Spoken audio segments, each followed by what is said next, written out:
Hi guys, कैसे हो आप सब। आशा करता हूँ आप सब बहुत बढ़िया होंगे। तो जैसे कि आप लोग ने देखा है कि थंबनेल में जैसे कि मैंने वहां पर लिखा है कि यूएस सॉक और इंडियन मार्केट रॉक, इसके पीछे का क्या रीजन है, आज हम इस वीडियो में बात करेंगे। तो सबसे पहले हम लोग बात कर लेते हैं कि जो ये चैनल है, जैसे कि आप देख सकते हैं कि स्टॉक मार्केट फाइनेंस, इसमें इस तरह का वीडियो आपको हमेशा आपको मिलेगा। इसके लिए आपको क्या करना होगा, आपको ज्यादा कुछ नहीं करना है, सिर्फ और सिर्फ इस वीडियो आपको ये जो सब्सक्राइब का जो आपको बटन दिख रहा है ना, इसको आपको दबा देना है, ठीक है ना। इसको आपको दबा देना है। दबाने के बाद देखिएगा कि इस तरह का आपका बेल आइकन नोटिफिकेशन आएगा, इसको आपको क्लिक कर देना है। बस आपको इतना ही करना है ताकि मेरे जो भी लेटेस्ट वीडियो है आपके पास जल्द से जल्द पहुंच पाए। बस इतना आपको करना है।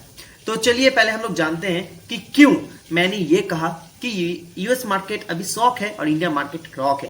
यूएस मार्केट में जैसे कि हम लोग जानते हैं कि यूएस मार्केट में कुछ भी होता है ना, तो पूरे दुनिया के मार्केट में उसका असर देखने को मिलता है। हाल फिलहाल में ही हम लोग ने देखा था कि यूएस मार्केट में थोड़ा सा रिसेशन या फिर पैनिक के चलते, फिर जापान का इंटरेस्ट हाइक के चलते यूएस मार्केट गिरा, उसके कारण पूरा दुनिया का मार्केट गिरा।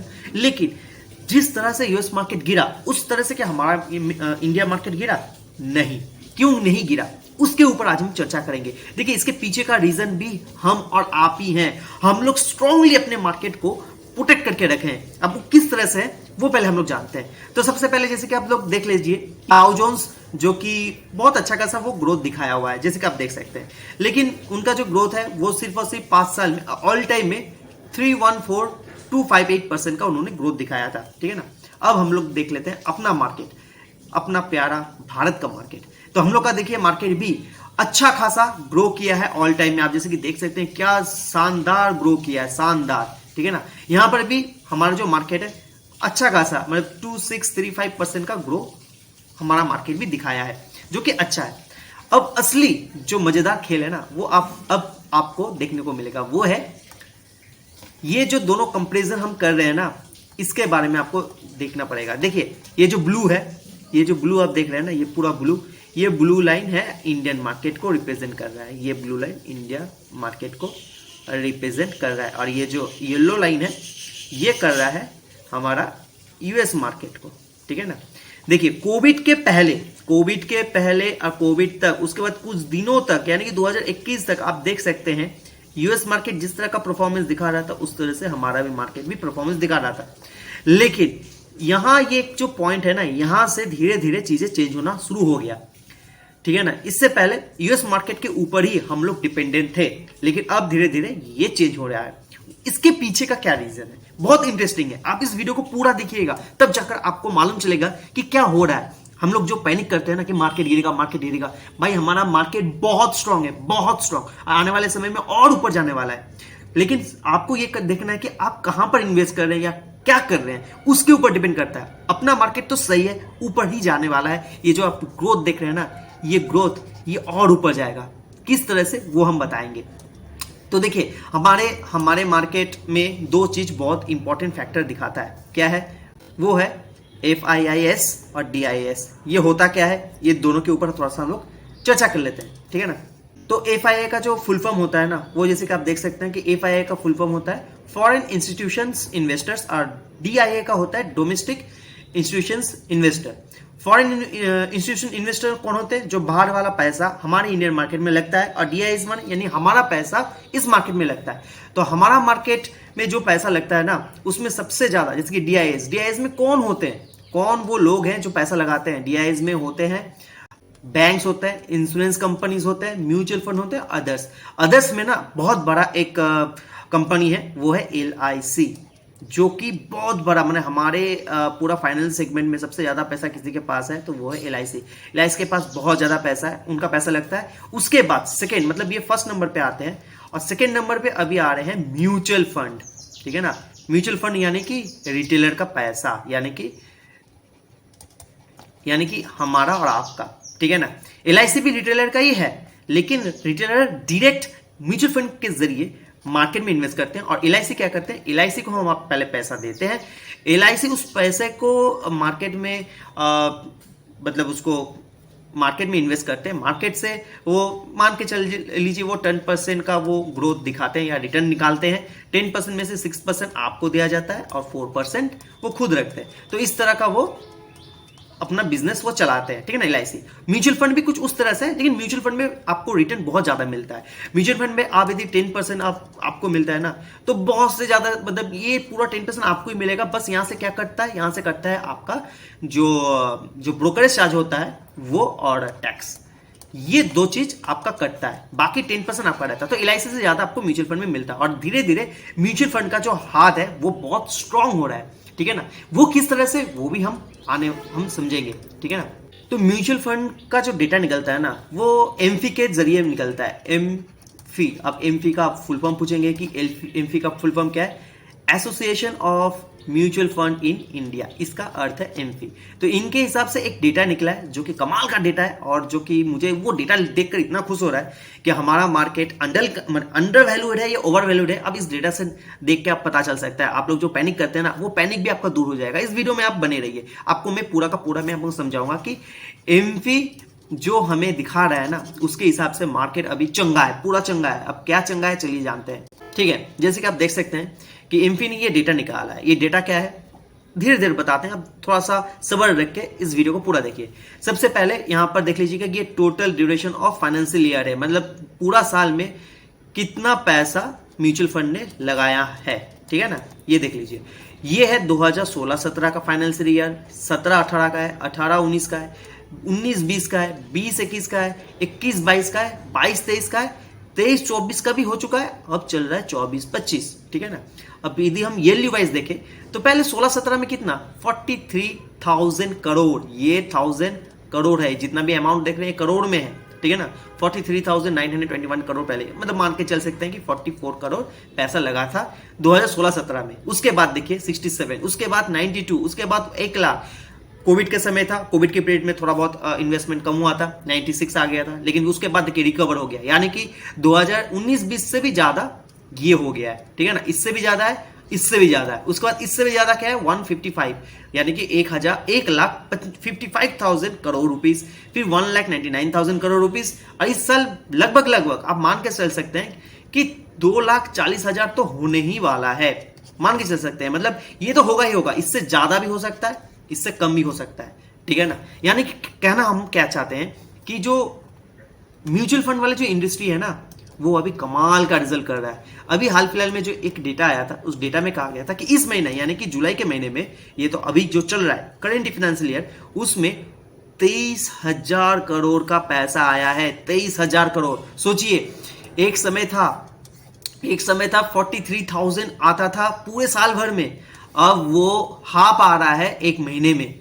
यानी कि हमारा जो मार्केट है ना, अभी लोग समझ रहे हैं कि किस तरह से म्यूचुअल फंड में इन्वेस्ट करने से पैसा बनता है। हालांकि 2016 से पहले भी म्यूचुअल फंड था, लेकिन इसके ऊपर ना ज्यादा लोग जानते नहीं थे, अवेयरनेस नहीं था कि यहाँ पर भी पैसा लगाने से पैसा ग्रो करते हैं, ठीक है ना। अभी लोगों के पास अवेयरनेस आ रहा है, इंटरनेट है, बहुत सारे न्यूज सामने उनको देखने को मिल जाता है, सर्च कर लेते हैं, बहुत सारी चीज आ गया है, जिस कारण म्यूचुअल फंड अभी वो बढ़ रहा है। अब इसके हिसाब से देखिए, जुलाई के महीने में 2016 में क्या था, 3,000, उसके बाद 4,000, 7,000, 8,000, ये कोविड वाला पीरियड है, मतलब ये जितना भी आप देख रहे हैं कोविड वाला पीरियड है। 7,000, फिर 9,000, मतलब इससे भी ज्यादा, 12,000, 15,000, यानी कि पिछले साल जहां पर 15,000 था, अब वो 23,000, मतलब कितना गुण बढ़ा है देखिए, मतलब कितने बहुत ज्यादा बढ़ गया ये, मतलब कह सकते हैं कि 40-50% के करीब करीब बढ़ चुका है, ठीक है ना। मतलब इतना बढ़ रहा है। अब सोचिए कि मार्केट कहां पर जाने वाला है। अब आप बोलेंगे अभी हमारा मार्केट 24,000 समथिंग के आसपास चल रहा है, ठीक है ना।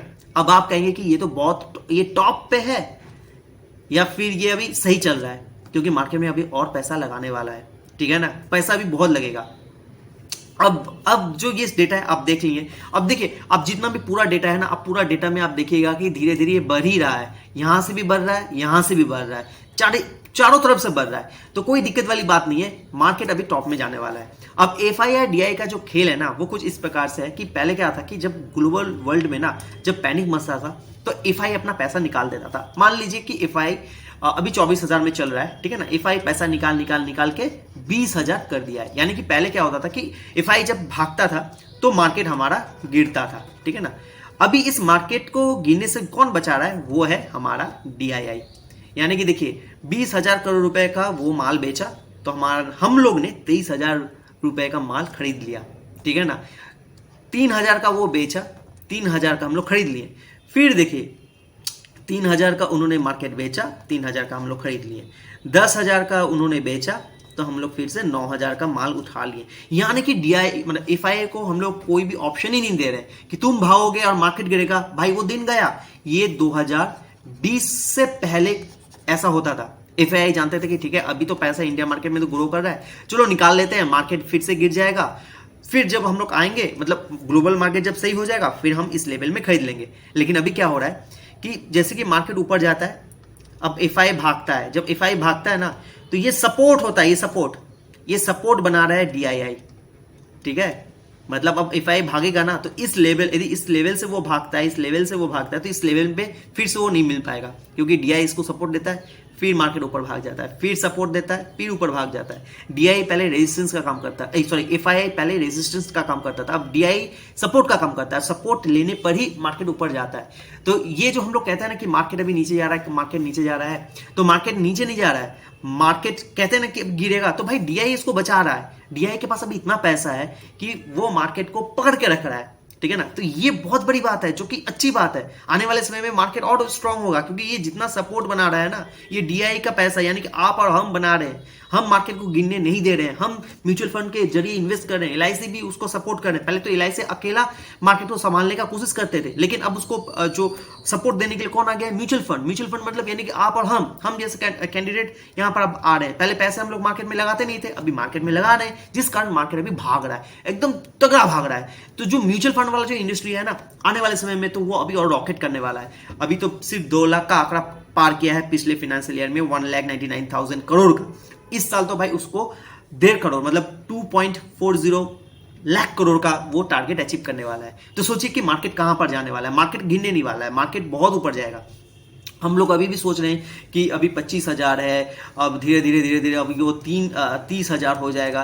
तो हम लोग सोचते हैं कि भाई मार्केट को तो थोड़ा बहुत गिरना चाहिए। भाई मार्केट कहाँ से गिरेगा? पैसा इतना आ रहा है मार्केट में, तो कहाँ से गिरेगा? तो हमारा मार्केट मेरे हिसाब से मुझे लगता है कि अंडर वैल्यूड है। अभी मार्केट बहुत ऊपर जाने वाला है, तो गिरने का तो चांसेस बहुत कम लग रहा है। देखिए गिर सकता है, यहाँ पर 100% का कुछ गारंटी नहीं होता है, ठीक है ना। गिर तो सकता है, पर वो कितना गिरेगा नहीं गिरेगा वो तो समय बताएगा ना।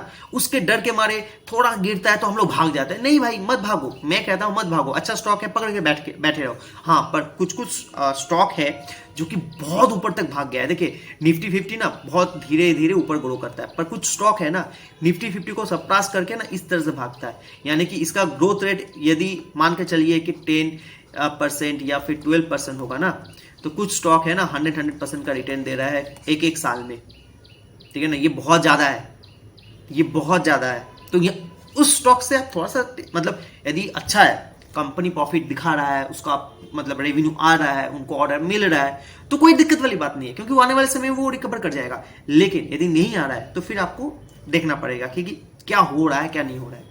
तो ये है, ये सारी चीज़ें हैं।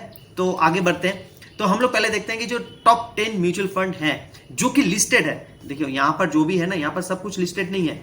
यहाँ पर जैसे कि आईसीआईसी है, ये लिस्टेड है, एचडीएफसी भी है, उसके बाद निपॉन है, यूआईटी है। तो आप इसको ट्रैक में रख सकते हैं। अब हम एचडीएफसी के बारे में थोड़ा सा बात कर लेते हैं कि देखिए किस तरह का ये परफॉर्मेंस कर रहे हैं। मतलब जिस तरह का इंडस्ट्री ग्रो कर रहा है ना, उस तरह का ये परफॉर्मेंस नहीं दिखा रहे। 5 साल में क्या किया है? कुछ नहीं किया है, यहीं पर वो बैठा हुआ है, देख रहे हैं ना। सॉरी, ये दिखाते हैं। देखिए जहां पर है,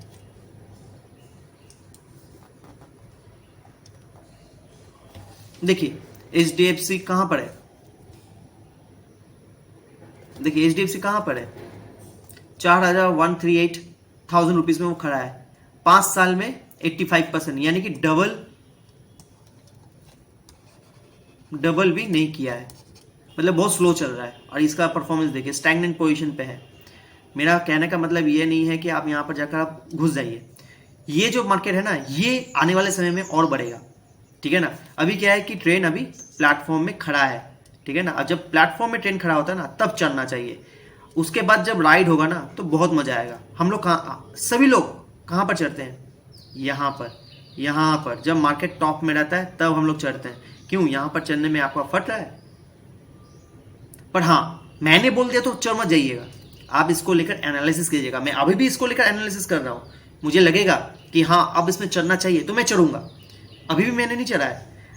चढ़ना है नहीं चढ़ना है वो आपके ऊपर है। आपका रिस्क आपके ऊपर है, क्योंकि मैं शायद यहाँ पर 1,000 रुपये लगाऊं, मेरा रिस्क कैपेबिलिटी 1,000 रुपये का है, आपके पास शायद 1 लाख का होगा, आपके पास शायद 10,00,000 का होगा। तो सबका रिस्क एपेटाइट अलग अलग होता है। तो मेरा अलग है, आपका अलग है, मेरा स्टडी करने का जो प्रोसेस है वो अलग है। मेरे हिसाब से मुझे लगता है कि आगे जा सकता है, आपके हिसाब से शायद ना भी जा सकता है। तो आप अपना स्टडी खुद से कीजिएगा, पैसा आपका है, प्रॉफिट आपका होगा, लॉस भी आप ही का होगा, ना कि मेरा। आप ज्यादा से ज्यादा यदि मैं बोल दिया और ये नहीं भागा, ज्यादा से ज्यादा आप क्या कर सकते हैं, मेरे ऊपर मुझे गाली गलौज कर सकते हैं, मुझे अनसब्सक्राइब कर सकते हैं, इससे ज्यादा तो आप कुछ कर नहीं सकते। तो फिर आपका पैसा, स्टडी आपको करना पड़ेगा, अच्छी तरह से स्टडी कीजिएगा। मार्केट ऊपर जाने वाला है ये तो पक्का है, लेकिन कुछ कुछ स्टॉक है जो नहीं भाग रहा है, आने वाले समय में भाग सकते हैं। अभी उनका दिन नहीं है जब, देखिए अब क्या है कि इसमें कुछ टैक्सेस का बहुत एजेंडा होता है, गवर्नमेंट का भी कुछ इश्यूज होता है। यदि वो सही हो जाएगा तो ये भी मार्केट भागने लग जाएगा। तो ये सारी चीज को आपको ऑब्जर्व करना पड़ेगा, क्योंकि देखिए जो बड़े बड़े लोग होते हैं ना, इन्वेस्ट करते हैं ना, वो चलते ट्रेंड में नहीं चढ़ते हैं, वो जब रुका हुआ रहता है वो प्रेडिक्ट कर लेते हैं कि फ्यूचर में क्या होने वाला है, उसके आधार पर वो उस ट्रेंड में चढ़ते हैं, ठीक है ना। इसके अलावा यदि आप कुछ और देखना चाहते हैं, वो है भाई कैम्स आप देख सकते हैं, जो कि डीमैट अकाउंट खोलने का काम करते हैं। क्योंकि लोग जितना म्यूचुअल फंड में पैसा खर्च करेंगे, यानी कि वो उनको डीमैट अकाउंट खोलना पड़ेगा। यदि डीमैट अकाउंट खुलता है तो इनका ब्रोकरेज चार्ज बढ़ेगा, इनका चार्जेस बढ़ेगा, तो ये ग्रो करेगा। जैसे कि 5 साल में देख सकते हैं कि वो डबल से भी ज्यादा रिटर्न दिया है, ठीक है ना। उसके बाद आप देख सकते हैं सीडीएसएल भी कमाल का, देखिए कम से कम 1,000 पॉइंट का इन्होंने 5 साल में, मतलब बहुत ही ज्यादा ये ग्रो किया, बहुत ही ज्यादा। मतलब कैम्स 5 साल में उतना नहीं किया है जितना सीडीएसएल ने दिया है। तो ये सारे हैं जो कि आप देख सकते हैं, ठीक है ना। इसको रडार में रख सकते हैं, क्योंकि ये भी डीमैट अकाउंट खोलते हैं। डीमैट अकाउंट में जितना भी होगा वो आपको मतलब ऊपर लेके जाएगा। तो इसको स्टडी कीजिएगा, स्टडी पर्पस के लिए मैं बना रहा हूँ। उसके बाद कैफीन है, कैफीन भी देखिए 5 साल में डबल करके दिया है, आप इसको भी अपने रडार में रख सकते हैं, ठीक है ना। इसको स्टडी कीजिए, आपको लगेगा तो फिर आप इसको चढ़ सकते हैं। हालांकि ये तो अभी भी भागा हुआ है, ये भागा हुआ है, सीडीएसएल भागा हुआ है, कैम्प भागा हुआ है, पर आने वाले समय में लोग और म्यूचुअल फंड में जाने वाला है। मैं आपको एक और डेटा में आपको बताऊं कि पूरे इंडिया में ना 150 करोड़ का हमारा जनसंख्या है, ठीक है ना, जिसमें से सिर्फ और सिर्फ 5 करोड़ लोग ही म्यूचुअल फंड में इन्वेस्ट करते हैं, जो कि कह सकते हैं कि 3.5% होता है। अब सोचिए ये 3.5% यदि 50% हो जाए ना, तो मार्केट कहां पर होगा। जस्ट इमेजिन कीजिए 3.5% में ही मार्केट इतना भागा है, अब 50% होगा तो कितना भागेगा। चलिए 150 करोड़ का लोग है, कम से कम 75 करोड़ लोग को तो इन्वेस्ट करना चाहिए। चलो मान लेते हैं 75 नहीं, 50 करोड़ लोग भी। तो देखिए एचडीएफसी कहां पर है, 4,138,000 रुपीज में वो खड़ा है। 5 साल में 85%, यानी कि डबल भी नहीं किया है, मतलब बहुत स्लो चल रहा है। और इसका परफॉर्मेंस देखिए स्टैग्नेंट पोजीशन पे है। मेरा कहने का मतलब ये